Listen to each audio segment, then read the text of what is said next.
Okay, so we were talking about dictionaries, yeah? And I didn't get to do most of the questions that I outlined in the last class.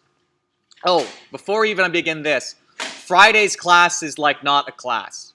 I think technically we were officially thinking about canceling it. I've been told to like make it like a super office hour or like I'm here to answer your questions. So I don't know what you guys want to do on Friday, but I'll show up, and if you guys want to ask questions or practice for the midterm, great. If you want to skip, you're not going to miss anything. Okay, so let's just remind ourselves how dictionaries work. So let's go into Python here. I'm going to create a dictionary. What should our dictionary do? Maybe I have even numbers, 2, 4, 6, and I have odd numbers, 1, 2, 3, and I maybe have prime numbers, 2, 3, 5. Any other types of numbers? 2 is not odd. That is true. 1, 3, and 5. Prime numbers are 2, 3, and 5. Any other interesting numbers? Categories of numbers? Squares? Yeah. 1, 4, 9. Okay. Even is not... Oh, they have to be strings. Strings are the worst.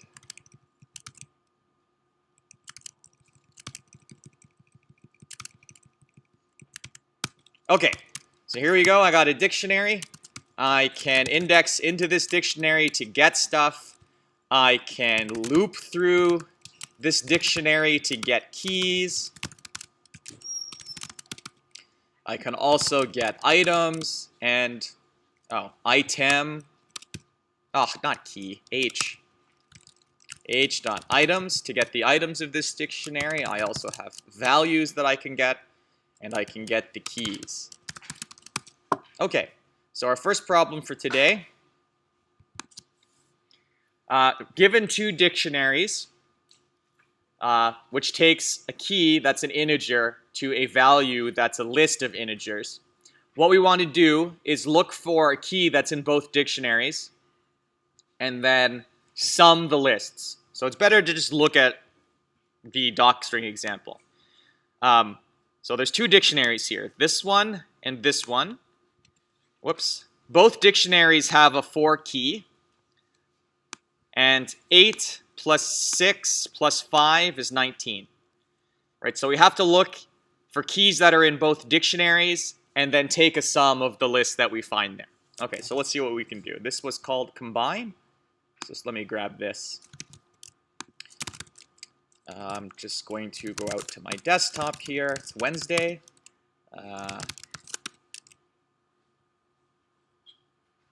Okay, I have to call all of my typing. So from typing, import list and dictionary. So this is our contract. Maybe I should do it like this.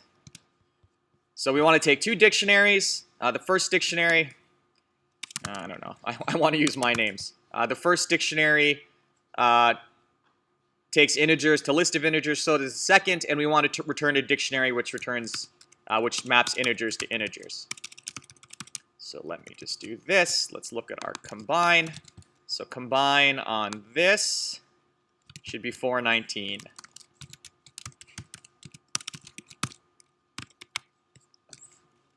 Whoops.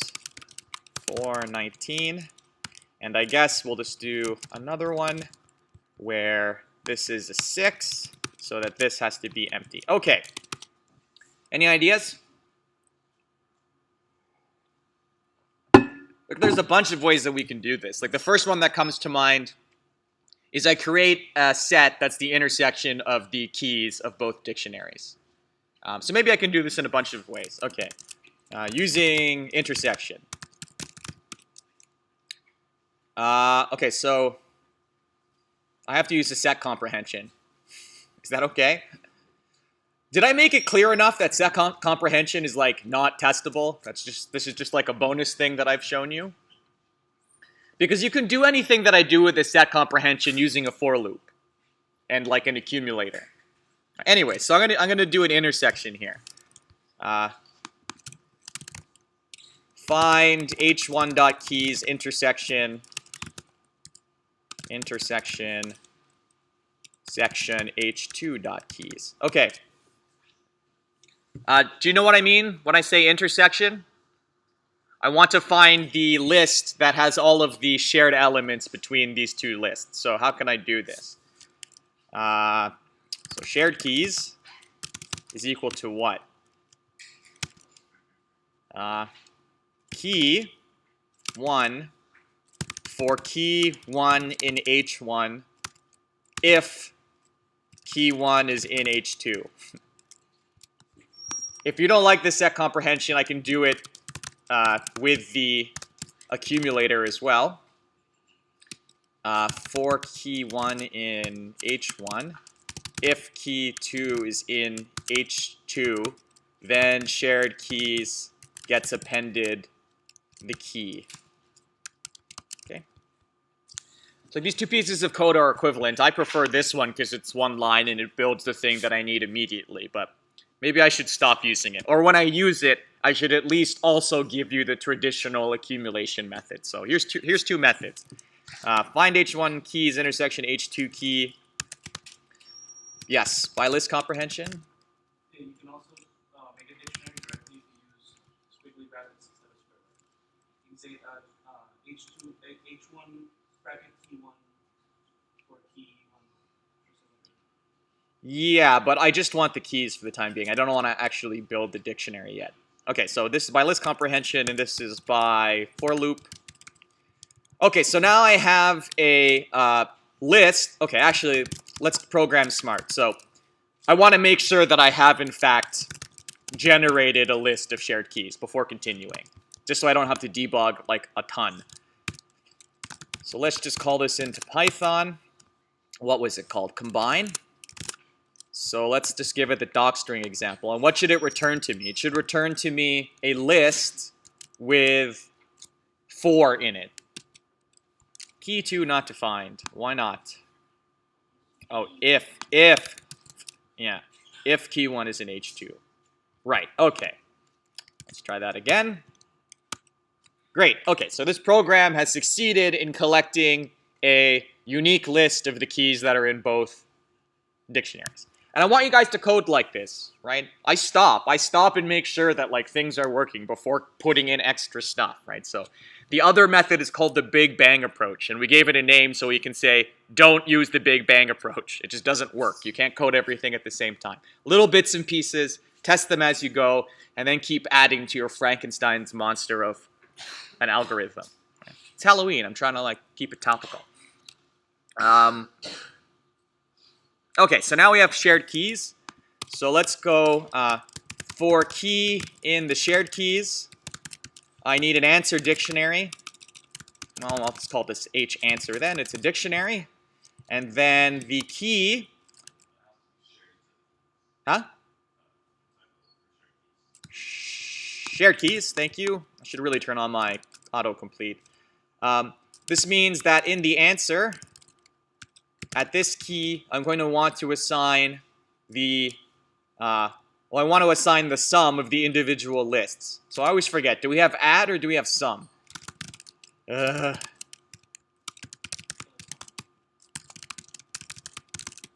sum. Okay, so I want to sum the H1 at key 1. And I want to add the sum of H2 at key. Oh, not key 1, key, just key. These are the shared keys.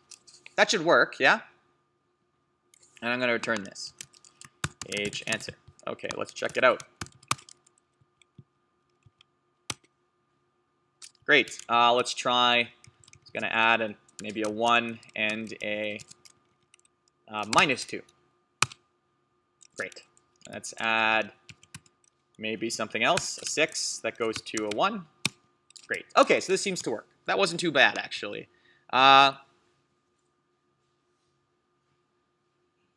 There's a bunch of other ways that we could have done this. Here's another way. Right, another way. I can say, so I can just basically use one for loop here and say for a key in H1, okay, I'll just erase this. For key 1 in H1, if key 1 is in H2. Oh, this second way was kind of dumb. Anyways, so this is like a variant of the second way that's more efficient. So if key 1 is in H2, I shouldn't build a shared key data structure. That's kind of wasteful. I should just immediately say H at answer at key 1 is equal to this. Okay. So here we know key 1 is in both H1 and H2. And then I can return H answer. So actually, like this is terrible because this is inefficient because I could have just done the calculation directly in there. But this is generating the intersection by for loop. Anyway, so you can take a look at both of those. This is probably the way that you would do it on a midterm or something. This is the Pythonic way of doing it. Yeah. Are we allowed to use set comprehension test? Yeah, but we're not going to ask you about set comprehension. Yeah. Like, I don't know why that, like, we can't show it to you officially. It's not overly complicated. But I also understand the principle of giving you as few tools as possible, right? Rather than overloading you with tools. Yeah, anyways, was there another question out there? No, okay. Write a function with the following contract that returns a dictionary mapping artists in the file to the number of albums they have authored. Oh, okay. So this one is basically just combining file I/O with dictionaries. So where's our file? So remember this file with the bands?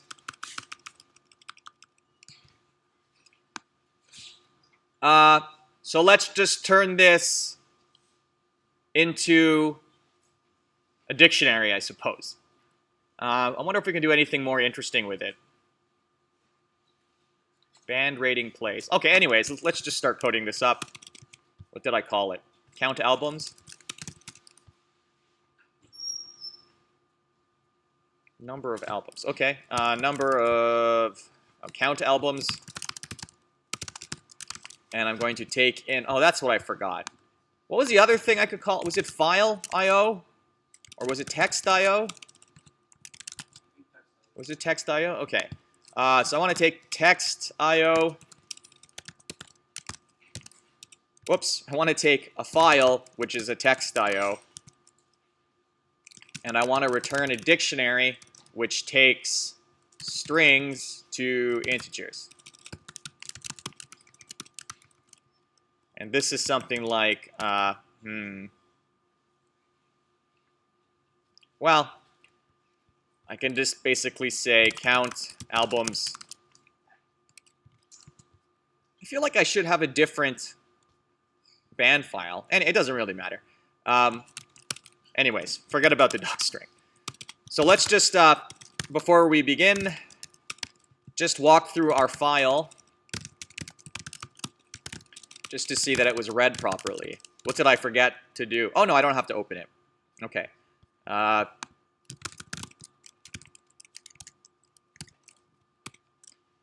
Anyone remember how I open a file? Huh? Variable name equals open. Oh, just open? Oh, yeah, for reading. Yeah. What do I want to open? Bands.text? Bands.text.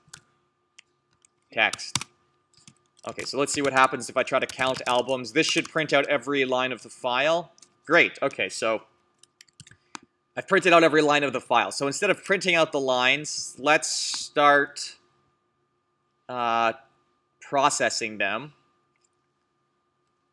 Okay, so I want to skip anything that has a hash and the header. I'm going to do that by cheating. So I just removed them. What? Ah.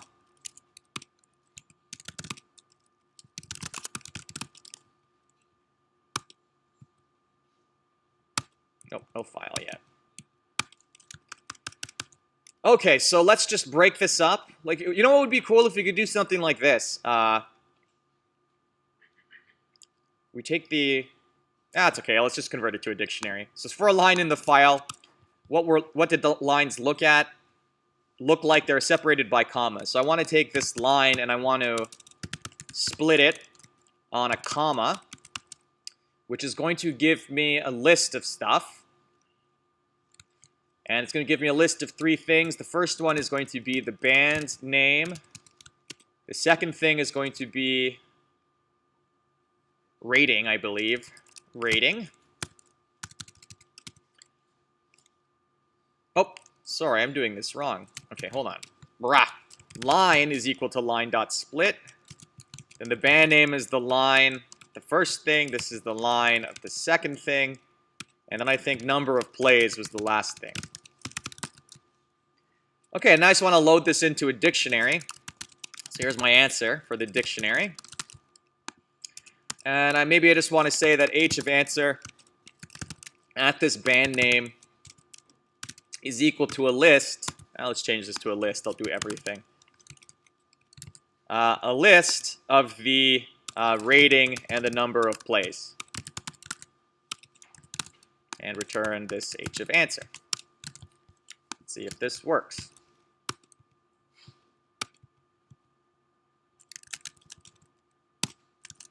Perfect.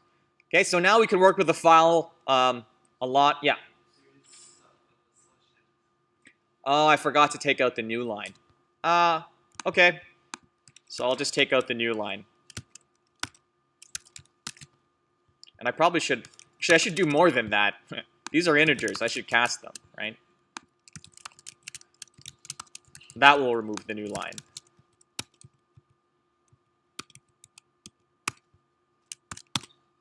Great. Okay, so for key in h... I think I can just say h of key. Yes. What? Oh, yes. That's fine. Okay, but I should do this instead.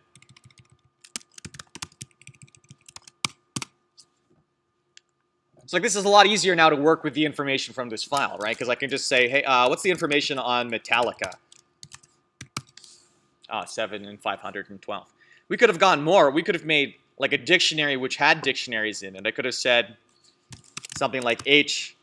Well, okay, let's do it. So h at band name is equal to, I want to make 2 more dictionaries. No, I just do this dictionary. So band name, rating is equal to the rating. And I can say band name at number of plays is equal to the number of plays. And I can show you how this works, right?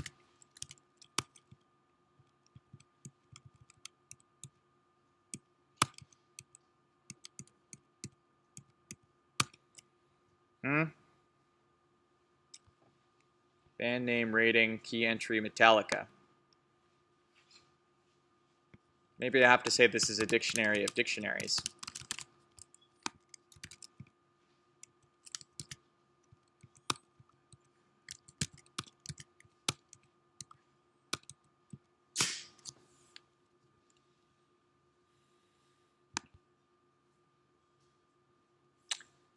Okay, I know what I have to do.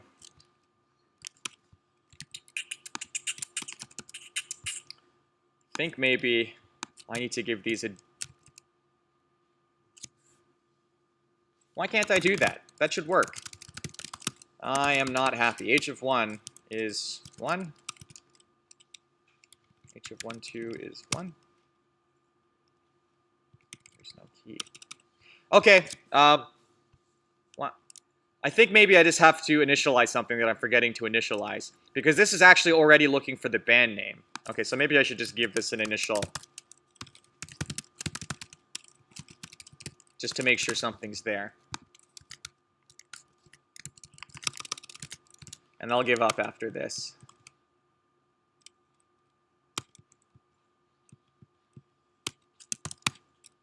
Oh, that works, yeah. So now I can say H at Metallica. And that gives me back a dictionary. So I can further say something like H at Metallica.rating. Or at rating. At number of plays. Okay. So sometimes you can exploit the verboseness of keys, right? The fact that they can be strings to make your code more readable, right? So you can say age at band at number of plays. So all your variable names make sense. Okay, we've done that one. Just remind me which one that we did. Write a function with the following contract that does a reverse lookup. So it returns all keys such that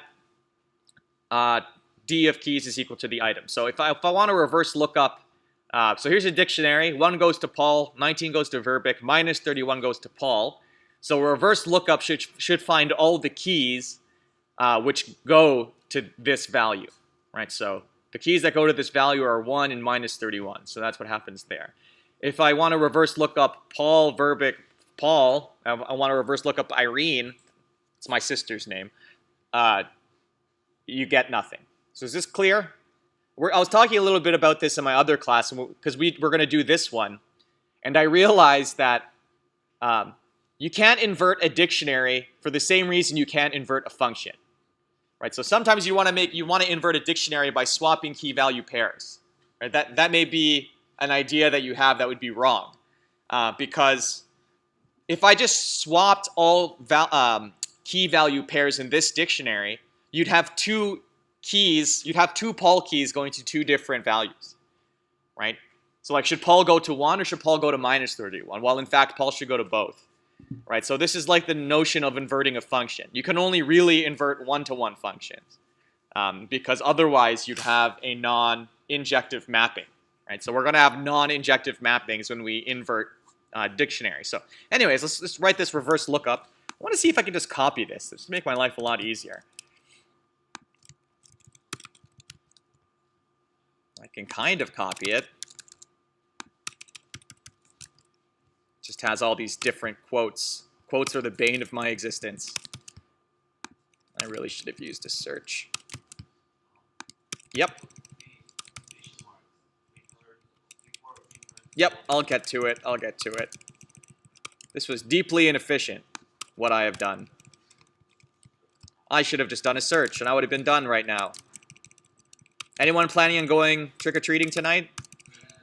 Yeah? I have a really funny story about trick-or-treating, if you want to hear it. It's about me in college, trick-or-treating. All right, 5 minutes, I'll tell you my trick-or-treating story. So I went to McMaster. I was an undergraduate like all of you, a first-year student living in residence.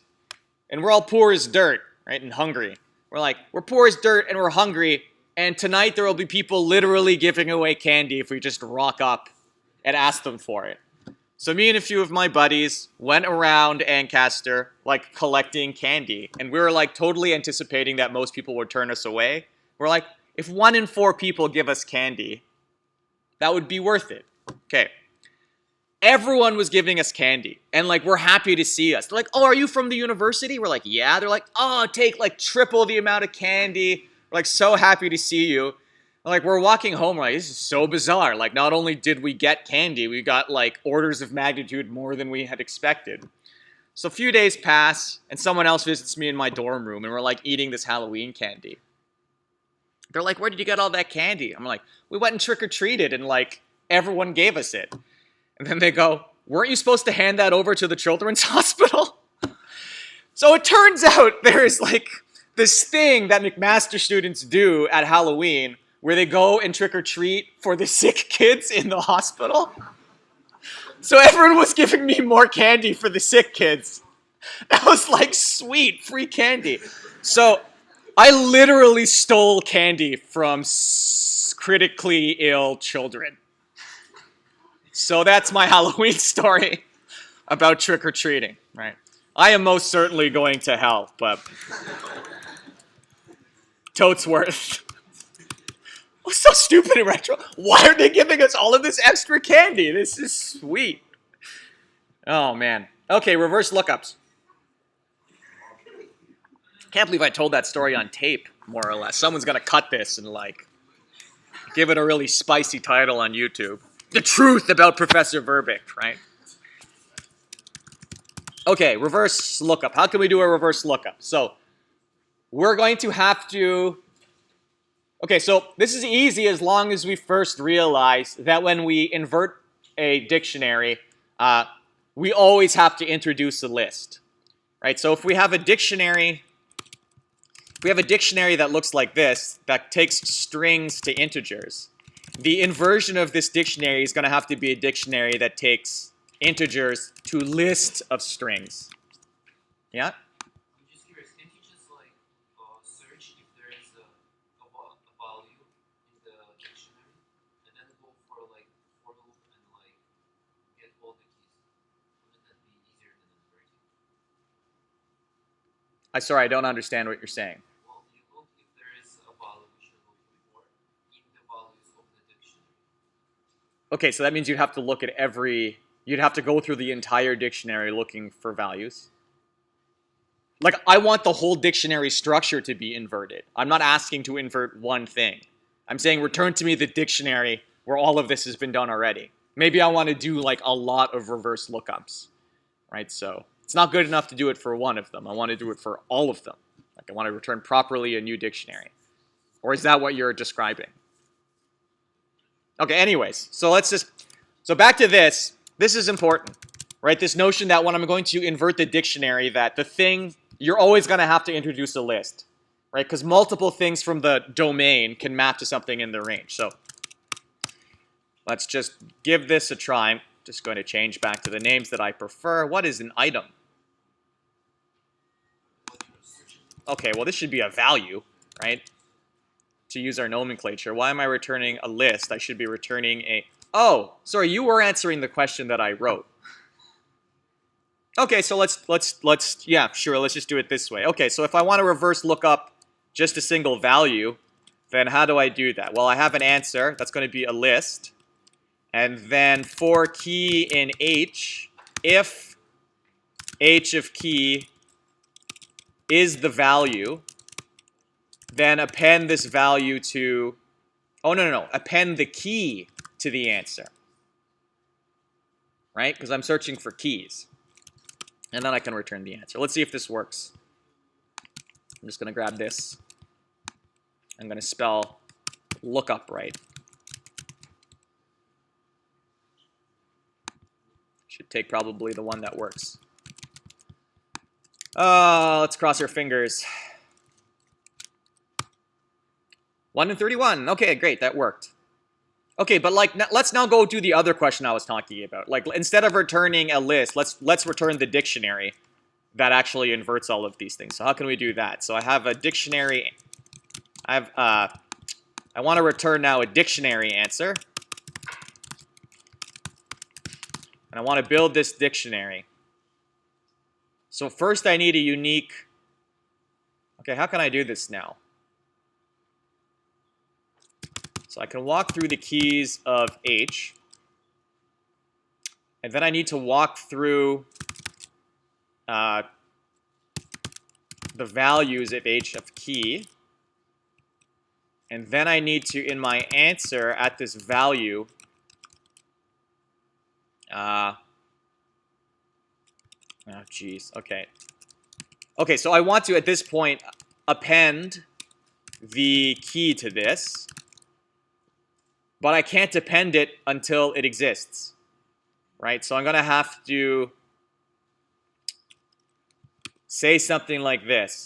If it is not the case that the value is in H of answer, right, then it needs to be initialized. So instead of saying append, I'm just going to initialize it.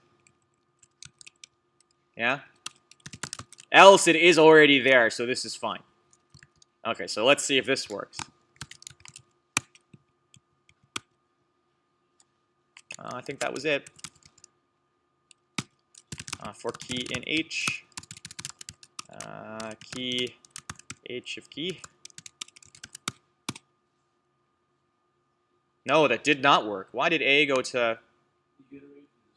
Oh, I iterated through the string.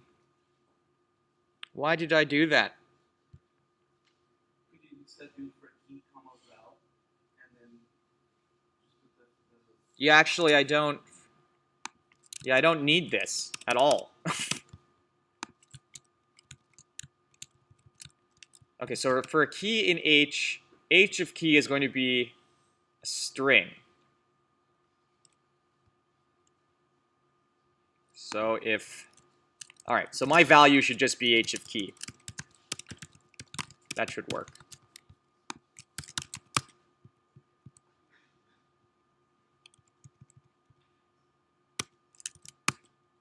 Okay, that's much better. Paul goes to 1 and minus 31, and Verbit goes to 19. So we've accomplished the reverse lookup. Yeah. Oh, that's someone had a question. Okay, let's do another one. Actually, I'm supposed to do this birthday example with you, so let's do this birthday example. It's very wordy, but if we just look here, you can suss out what the dictionary is. Okay, so I have a dictionary, and the entries of the dictionary are other dictionaries. Okay, so this says that Catherine has a birthday on February the 13th, right? So this dictionary is giving us information like this. Who has birthdays in February? Well, who has birthdays on February 13th? Well, that's going to be Catherine. Who has birthdays on May the 8th? Well, that's going to be Peter and Ed. Right? Who has birthdays in May? Well, that's all of these people. Like that, this is a dictionary of dictionaries, which is going to allow us to answer, it will going to enable us to answer various types of questions on the data structure. So the first thing they want us to do is write a function called most covered. Let's just bring this into the IDE. Write a function most covered that returns, I think this is a birthday month, right? Birthday month. Is that why that dictionary is named like that? So return the name of the month that is most covered in the birthday dictionary BDM. Coverage is measured by the number of days on which someone has a birthday.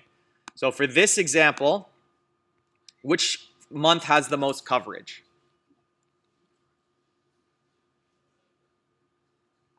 Okay, so coverage is defined as number of birthdays in a month. So what's the coverage of February for this dictionary? And what is it for May? So what has the most coverage? May, okay. So let's just put in one of our docs. If I take this, if I ask for the most covered, that's getting quite long. Ramp? No, I don't want that at all. Go away. So that's just a hanging guy. Okay. This should return May. Right? The string May. Okay, so how can we do this? Yeah, what's up? Oh, well, I'm in a comment anyway, so yeah. I just hate, I don't know. I hate line continues.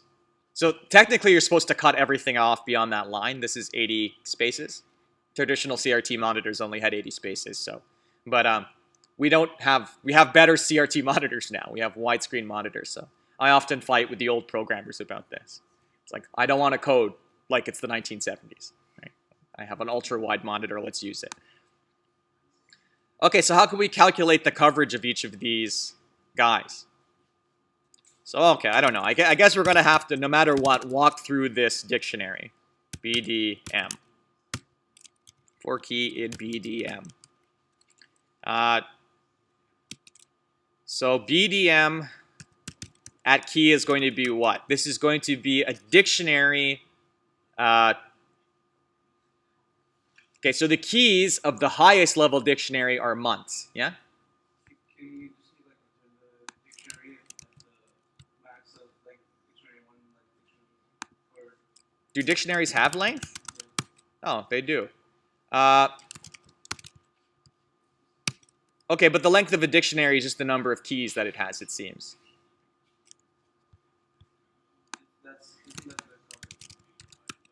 The coverage isn't the number of keys. No. So here's H of February, brewery, and here's H of May. So May has 3 birthdays, not 2.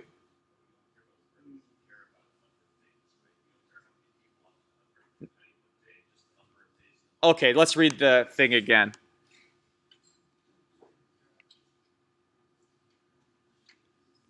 number of days on which someone has a birthday. Okay, number of days. Number of days. Okay, then you would be right. Right. So the length of h of May. Oh my god. I can hardly type on this keyboard. Could you imagine if I had one of the new MacBooks? 2.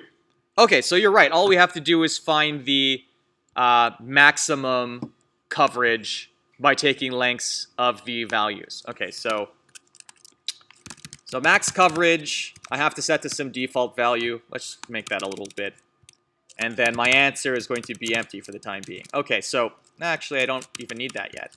So I'm going to set the max cover. Yes. Wouldn't there be a case where like there's just two people in May, So we went back and read the string, the doc string more carefully, and they actually just care about the coverage is the number of days where people have birthdays. So it's irrelevant that multiple people have birthdays on one of the days. We could ask a different question, say, which month has the most birthdays by people, by count? Okay, so this is a question on Piazza the other day. So whenever I want to find the maximum of something, I have to set the maximum variable outside the loop to some default. Now, I usually do something like this, right? Because I know if I'm finding the maximum of something, that I can safely set this to minus infinity, right, as my default. But that confused some people. So today I'm going to set this to -1, which is like basically minus infinity for this question, because the coverages have to be at least 0, right? -1 is already less than like the least legal coverage map. So in any case, setting it to -1 is going to ensure that this comparison is going to toggle in the first time. So if the length of this,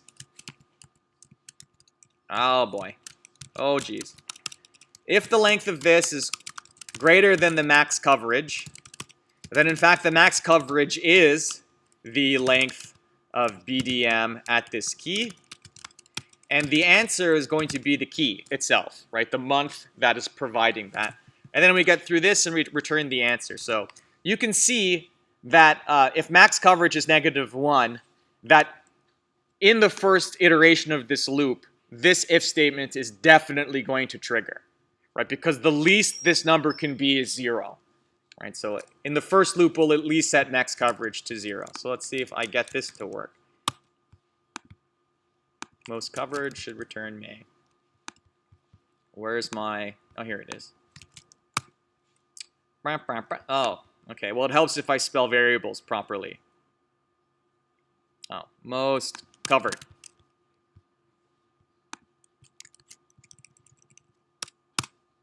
Hooray! That worked. How much time do we got? 5 minutes? I think we can do one more, because I think that's all they wanted us to do. So there's a list of hints for solving that question. Like a birthday month dictionary, a birthday dictionary. Okay, let's skip all of the explanation.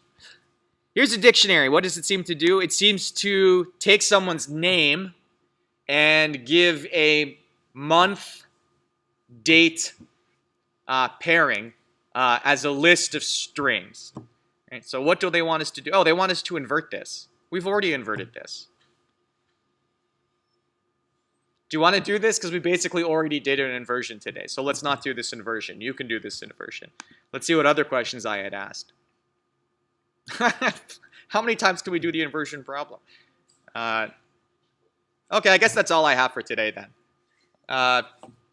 Any questions on dictionaries? I can let you out a few minutes early to study. Yeah? Are they going to be as mentioned? No. We stopped at list of lists. List of lists is the last thing that's going to be on the midterm. File.io is not on it. Oh, and when I say list of lists are going to be on the midterm, I mean to say that they are fair game for the midterm. I'm not telling you anything is or is not on the midterm. So only up to lab 6. I don't know about that because I don't have the labs memorized. But everything up to list of list is fair game. Anything file.io or onward is not. You should want dictionaries. Dictionaries would make a lot of these problems easier to solve.